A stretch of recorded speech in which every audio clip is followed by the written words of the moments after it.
Tiga pasal perubahan yang ada pada rancangan Undang-Undang RUU tentang perubahan atas Undang-Undang Nomor 34 Tahun 2004 tentang TNI sudah dibahas dan mendapat masukan dari masyarakat.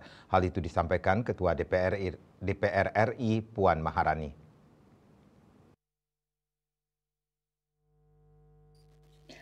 Puan di Kompleks Parlemen Jakarta dikutip dari kantor berita Antara menegaskan tidak ada pelanggaran-pelanggaran yang terjadi dalam proses penyusunan RUU tersebut. Tiga pasal perubahan itu yakni soal kedudukan TNI, perpanjangan usia pensiun, hingga penambahan jabatan sipil yang bisa diisi TNI aktif.